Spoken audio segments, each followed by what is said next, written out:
म्हणजे त्यांनी मला सांगितलं, ताई गोपीनाथ गड जसा तुम्ही सांभाळायचा तसंच आम्ही सांभाळू.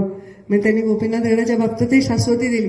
त्यांनी मला हेही सांगितलं की हे ऑफिस मुंडे साहेब इथे बसलेले आहेत, ताई ही भावना आहे, आम्ही हे मुंडे साहेबांचं ऑफिस म्हणूनच अशाला असंच ठेवू, आम्ही त्याला सुद्धा स्पर्श करणार नाही, तुम्ही तिथे येत जा, बसत जा, तुम्हालाही वाटेल. म्हणजे कधी त्यांनी असं दाखवलं नाही की त्यांनी हा कारखाना घेतला. अत्यंत नम्रपणे त्यांनी अगदी खरंच म्हणजे हे आमचं अपत्य दत्तक घेतलंय आणि त्याला प्रेमाने सांभाळायचं वचन दिलेलं आहे. तर तुम्ही सर्व सुद्धा सहकार्य करा. आपल्याही वागणुकीतून त्यांना त्रास नाही झाला पाहिजे असं आपण वागलं पाहिजे. तर तुम्ही सर्वजण अत्यंत संयमाने थांबा आणि या कारखान्याला भरभरून ऊस द्या आणि या ओंकारच्या बाबून डोकावणाऱ्या वैद्यनाथाला जिवंत ठेवा, वैद्यनाथ कारखान्याला जिवंत ठेवा आणि हीच त्याची कारकीर्द वाढू द्या. 10 लाख टनाचं पुढच्या वेळी आणखी मोठं आम्ही काही करू, अजून काही याच्याबरोबर उद्योग उभा करू, अशा प्रकारची भावना माझ्या मनामध्ये आहे. आणि मला वाटतं की जे मला करायचं होतं, जे मला राजकीय विषयामुळे किंवा राजकीय पदामुळे शक्य नाही झालं, तर ते कुठल्याही राजकारणात पडायचं नसल्यामुळे बोत्रे पाटलांना शक्य होईल आणि खूप छान या कारखान्याचं आता भविष्य मला दिसतंय. मन घरीवरून येतं. मी जेव्हाही इथे येते, मी बोत्रे पाटलांनाही सांगत होते, कधी नवीन साहेब हे कारखान्यामध्ये यायचे तर सारखं ते टोपी घालून चला वर हे दाखवतो ते दाखवतो. माझा मुलगा 1.5 वर्षाचा होता, त्याला त्या साखरेच्या पोत्यातच टाकून दिलं साहेबांनी. ते त्यांना एवढं भूषण वाटायचं की मी हा कारखाना उभा केला. साहेबांना ऊस बांधावर टाकावा लागायचा, जाळावं लागायचं. शेतकऱ्यांसाठी साहेबांनी हा कारखाना उभा केला. तर तो देताना मला प्रचंड वेदना झाल्या असल्या तरी मला आज आनंद आहे की तो अत्यंत चांगल्या हातामध्ये गेलेला आहे आणि भरभरून या कारखान्याला यश मिळेल, कीर्ती मिळेल आणि भविष्यामध्ये तुमचं कल्याण या कारखान्याच्या माध्यमातून होईल हा विश्वास मी या निमित्ताने व्यक्त करते. ओंकार हा फार त्याच्याही पेक्षा मोठं त्याची व्याप्ती आहे, म्हणजे वैद्यनाथापेक्षाही मोठी व्याप्ती आहे. पूर्ण ब्रह्मांड या ओंकाराने व्यापलेलं असतं. त्यामुळे या ओंकार साखर कारखाना म्हणताना माझ्या मनामध्ये जराही चलबिचल होत नाही आहे. एवढा मला समाधान वाटत आहे.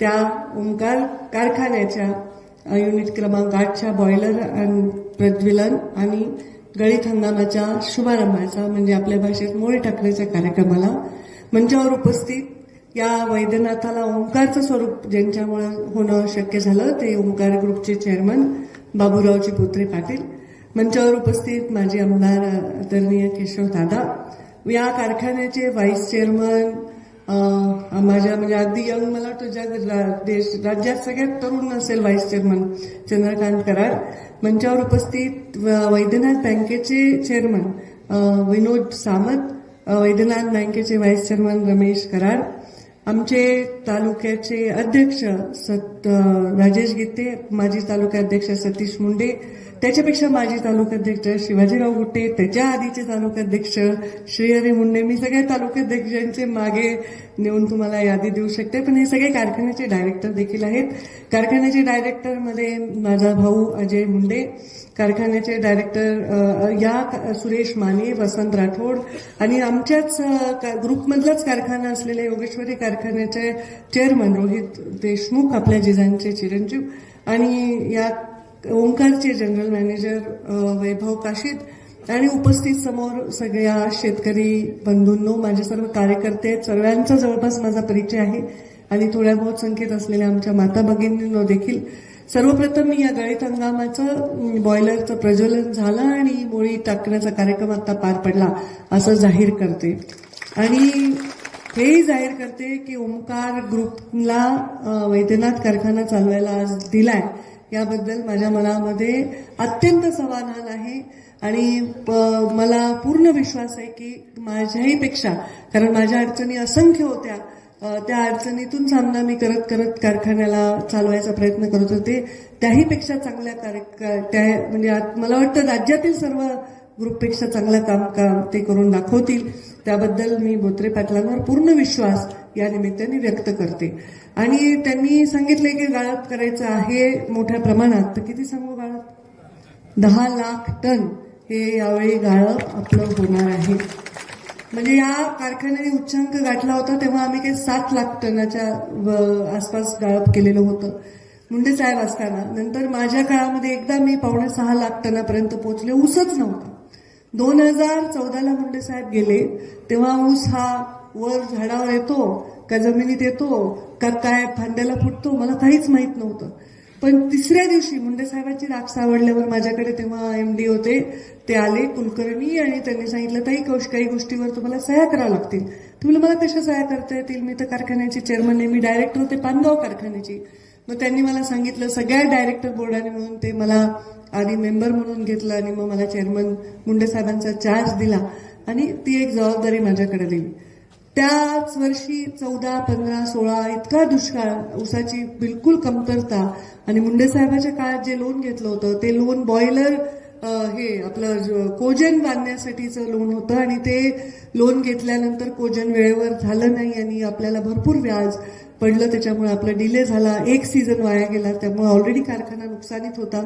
दुसरं, कारखान्यामध्ये MSC बँकेतून लोन तेव्हाच्या राजकीय परिस्थितीमध्ये मिळू न दिल्यामुळे नॅशनलाइज बँकेचं लोन मोठ्या व्याजदराने घ्यावं लागलं होतं, त्यामुळे अधिक अडचणीत होतं. बरेच वेळा साहेब बोलायचे कारखान्याच्या अडचणींनी मी खूप टेन्शनमध्ये आहे आणि मला कळायचं नाही काय, पण साहेबांच्या जाण्यानंतर त्या सगळ्या अडचणी माझ्या वाट्याला आल्या.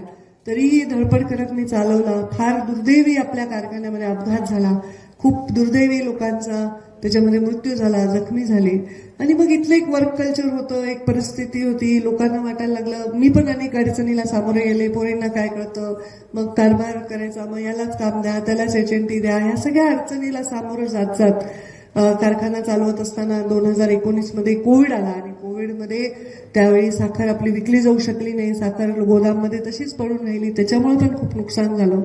आणि ज्या दिवशी साखर विकली, शेतकऱ्यांचे पैसे द्यायचे होते, त्यावेळी 11 कोटी रुपये माझ्या बँकेने ज्या दिवशी साखर विकली त्याच्या दुसऱ्या दिवशी जप्त केले. ते GSTला भरायचे पैसे होते आणि मी काही GST बुडवलेले नाही. अजूनही तहसीलदारांच्या ताब्यात, इथं तहसीलदार असतील, 11 कोटी रुपये व्याजासकट जास्त हे जमा असतील.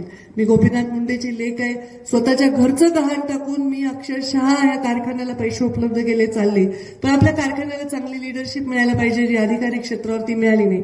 आज तेव्हा ऍक्सिडेंट झाल्याच्या नंतर ते MD होते ते घाबरून, ते लोक मेले ते घाबरून पळून गेले. मग जे आहेत कोणी इथल्या सगळ्या वातावरणाच्या चर्चेमुळे चांगले MD यायला तयार नाही, मग जसं आहे तसं भागवावं लागलं. मी काही कोणाला आवडीने आणलं नाही, आवडीने निभावलं नाही, पण खूप अडचणीतून मी गेले.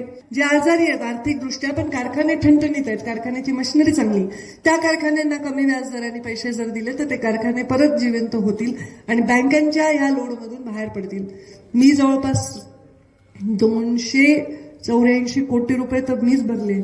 एवढं व्याज व्हायचं, ते परत नवं जुनं करायचं, परत नवं जुनं करायचं, ते परत व्याजावर व्याज, व्याजावर व्याज, हे सगळे बँकांना भरून भरून म्हणजे अत्यंत कठीण परिस्थिती झाली. त्याच्यामध्ये पगार, त्याच्यामध्ये ते अडायचे आणि मग मला वाईट वाटायचं या सगळ्या गोष्टी कशा कराव्या. कारखाना नॉर्मल जरी माझ्या हातात असता तर मला तो चालवणं शक्य गेलं असतं, पण तो ऑलरेडी प्रचंड कर्जामध्ये होता, बोलता येत नव्हतं, साहेब नुकतेच गेले होते. मग सगळ्या बँकांना मी विनंती केली की तुम्ही थोडं जप्तीसाठी थांबा, आम्हाला सरकार पैसे देणार आहे आणि सरकार पैसे दिले. पण जवळपास 11 कारखान्यांना सरकारने पैसे दिले, फक्त एकच कारखाना माझा, तेव्हा सरकारने त्यावेळी त्या यादीमध्ये माझं नाव नव्हतं. आणि त्यानंतर बँकांची मजबुरी होती, बँकांनी जप्तीची कारवाई केली, बँकांनी ऑक्शन केले कारखान्याचे. ऑक्शनमध्ये बँकांनीच प्राइस ठरवली की ही प्राइस आली पाहिजे, या प्राइसला. मग ते पहिल्या ऑप्शनमध्ये आलं नाही, मग दुसऱ्या ऑप्शनमध्ये, मग तिसऱ्या ऑप्शनमध्ये ती प्राइस कमी होत राहते, कारण जर ऑप्शनमध्ये कोणी आलं नाही. बँकेला वसुली करायची होती. मग मला बोत्रे पाटील नावाचे व्यक्ती भेटले, मला त्यांची ओळखही नव्हती, ते कुठलेच माहित नव्हतं, काही नाही, पण त्यांनी 6-7 कारखाने, जेव्हा ते मला भेटले होते तेव्हा 7 कारखाने चालवत होते काय तुम्ही, आणि आता मग मी लकी आहे ना तुम्हाला, असं काय करा, 7चे 17 झाले ना ते. मग त्यांनी मला सांगितलं मी 7 का 9 कारखाने चालवतो आणि मग तुमच्या बँकेचं मला कळलं, मी इच्छुक आहे. तर मी म्हणलं बाबा तुम्ही बँकेला भेटा, माझ्या हातात काही नाही. बँकेला ते भेटले, बँकेला लीजवर द्यायला वगैरे बँकेकडे पेशन्स नव्हता, बँकेला पैसे वसूल करायचे होते एका दमात, आणि एका दमात त्यांनी पैसे देण्याचं कबूल केल्यामुळे बँकेने तो व्यवहार पूर्ण केला. आमच्या हातात नाही. सगळ्या डायरेक्टरनी बँकेच्या वसुलीला सह्या देऊन सहकार्य केलं, नाही तर कसं नाही, सह्या नाही दिल्या आणि वसुली सहकार्य नाही केलं तर मग आमच्यावर केसेस झाल्या असत्या, सगळ्या अडचणी निर्माण झाल्या असत्या, कारखान्याला कुरूपच लागलं असतं, कारखाना दमजून गेला असता. मग मी विचार केला माझं नाही राहिलं हे अपत्य, हे मुंडे साहेबांचं अपत्य, नेहमी म्हणायचे 4थं अपत्य मुंडे साहेबांचं. तर हे माझं नाही राहिलं, माझी परिस्थिती नाहीये, तर माझ्या अपत्याला जर कोणी दत्तक घेत असेल, चांगला खाऊ पिऊ घालत असेल, त्याला बाळसर चढत असेल, त्याला शिक्षण मिळत असेल, त्याचं पोषण होत असेल, तर आपण आपल्या उपासमारीत कोणतेही आई वडील आपल्या अपत्याला मारत नाही. त्यावेळी माझी अडचण अशी होती की मी इलेक्शनला पडले होते. आर्थिक माझी एवढी क्षमता नव्हतीच, कारण मी ना तुमच्या चहाची मिंदी, ना कुणाच्या टेबला खालून, ना टेबलावरून मी कधी पैसे कमवण्याकडे लक्षच दिलं नाही. माझा एक व्यवसाय आहे, तो चालू आहे, तिकडून काढू मी इथे घालत होते. मग माझी अशी परिस्थिती झाल्यानंतर मी ठरवलं की यामध्ये बँकेला सहकार्य करायचं. सगळ्या डायरेक्टर बोर्डांनी बँकेला सहकार्य करायची भूमिका घेतली, कारण पर्याय नाहीये, लिगली भूमिका ती योग्य होती. DRT मध्ये बँका गेलेल्या होत्या आणि त्यामुळे मग बोत्रे पाटलांना कारखाना दिला. नुसतं कारखाना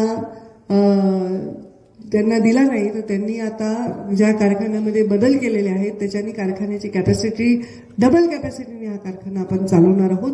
यावेळी जवळपास 13 लाख टनाची आपल्याकडे नोंदणी झाली, बरोबर आहे, आणि 10 लाख टन गाळप करण्याचा आमचा विचार आहे. आणि अजून महत्वाचा विषय म्हणजे त्यांनी हे सन्मान दाखवलाय मुंडे साहेबांविषयी, माझ्याविषयी. खरंच आहे, म्हणजे त्यांच्या रूपाने धाकटा भाऊ मिळाला असं म्हणायला हरकत नाही.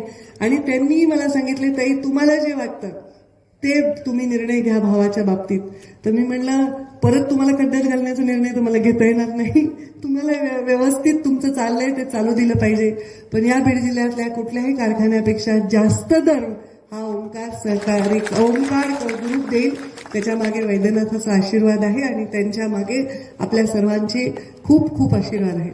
खूप अडचणीतून इथपर्यंत आलो, पण कारखाना फक्त आपल्याच ताब्यात राहायला पाहिजे असं म्हणून मग काही कारखाने असेच गंजून गेले, त्याचा काही उपयोग नाही, लोकांचं देणं होत नाही, शेतकरी ऊस लावत नाही, मग तिथल्या पूर्ण भागात दरिद्रीपणा होऊन जातो, गरिबी होऊन जाते. आज कारखाना जर इथे उभा राहिला, चांगले पैसे मिळाले, या जिल्ह्यामध्ये सगळ्यात जास्त दर जर तुम्हाला मिळाले, तर तिथे जास्तीत जास्त जर तुम्ही ऊस दिला तर इथलं मार्केट सुद्धा सुधारत असतं, व्यापारावर परिणाम होतो आणि तुमच्या खिशामध्ये पैसे खेळते राहिल्याने इथली पूर्ण आर्थिक व्यवस्था ही चांगली राहते. आणि म्हणून मी तुम्हा सर्वांना विनंती करणार आहे, पूर्ण विश्वासाने. मागच्या सीझनचा तुम्हाला अनुभव आहे, अगदी 15व्या दिवसाला तुम्हाला पैसे तुमच्या अकाउंटमध्ये 15 दिवस झाले की पडणार आहेत. माझ्यासारखं होणार नाही, माझी अडचण होती त्यामुळे मला हात जोडावं लागायचे, थांबा नंतर देते नंतर, असं इथे होणार नाही. सगळ्यांचे पैसे वेळेवर दिले जातील, बँकाचे हप्ते वेळेवर भरले जातील आणि खूप मोठ्या प्रमाणामध्ये इथे ऊसाचा गाळप होईल आणि चांगला भाव तुम्हाला मिळेल. तर सर्वप्रथम तुम्ही सर्वजण, मला विनंती आहे, माझ्या आव्हानाला आपण प्रतिसाद द्या. माझ्याही पेक्षा बोत्रे पाटलांच्या काम जे पद्धत आहे त्याला प्रतिसाद द्या आणि इथे मोठ्या प्रमाणात आपला ऊस द्या आणि ऊस वेळेवर द्या, प्रोग्रामप्रमाणे आणा, घाई करू नका, कुठे जाणार नाही. कारखाना सगळा ऊस आम्ही गाळप करण्यासाठी तुमच्या पाठीमागे उभे आहोत आणि आपल्या या वैद्यनाथ कारखान्याचं जे रूप आहे, म्हणतात ना पुनर्जन्म झालेला आहे याचा ओंकारच्या रूपाने, तर त्याला भरभरून आपण आपल्या सर्वांचे आशीर्वाद मिळू द्या. माझ्याचकडे राहायचा हट्ट केला असता तर अजूनही कारखान्याला कुरूप राहिलं असतं आणि तुम्ही तोंड असं पाडून बसले असते, तुम्ही काय करू शकले असते. पण मला असं वाटलं की या कारखान्याच्या चिमणीतला धूर म्हणजे मुंडे साहेबांचा आशीर्वाद आहे आणि तो सदैव चिमणीतून दूर आला पाहिजे. या कारखान्यात गाळप झालं पाहिजे. मालकी हक्क माझा नाहीच आहे, मी मालक नव्हतेच, मालक तर शेअर होल्डर होते. पण शेअर होल्डर सगळे जेव्हा लायबिलिटी जास्त होते असेटपेक्षा, तेव्हा त्याची व्हॅल्यू शून्य होते, तर त्यांनी तरी काय करणार आहेत.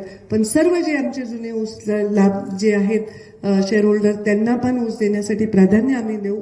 आणि मग आज आपण नुकतंच बोत्रे पाटलांनी आपल्या सगळ्या दिवाळीला सगळ्या ज्यांनी ऊस घातला त्यांना मोफत साखर वाटण्याचाही कार्यक्रम केलाय. तोही पुढच्या दर दिवाळीला चालू राहणार आहे. आत्ताच त्यांनी सांगितलं. आत्ताच मी नंदुरबारला त्यांच्या कारखान्याची मोळी टाकून आले. तोही सहकारी कारखाना होता आणि त्यालाही त्यांनी ताब्यात घेतलेले. तिथली आर्थिक व्यवस्था पूर्ण कोलमडली होती आणि त्यामुळे तिथेही मी जाऊन आले.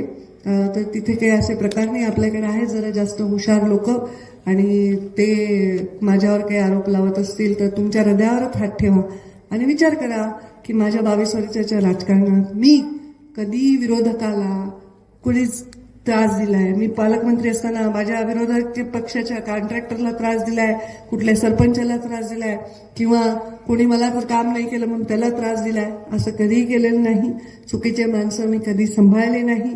दहशतीचं वातावरण मी कधीही माजू दिलं नाही आणि मी चांगल्याच पद्धतीने काम केले. माझी मजबुरी होती, बँकेची जप्ती होती, मला कारखाना वाचवता आला नाही, पण मला आज आनंद आहे की तो कारखाना वाचवण्यापेक्षाही पुढे काहीतरी होईल. ओमकारच्या हातात तो गेलाय, बोथरे पाटलांच्या बरोबर तो कारखाना आहे, तो अजून जास्त चांगल्या पद्धतीने चालेल.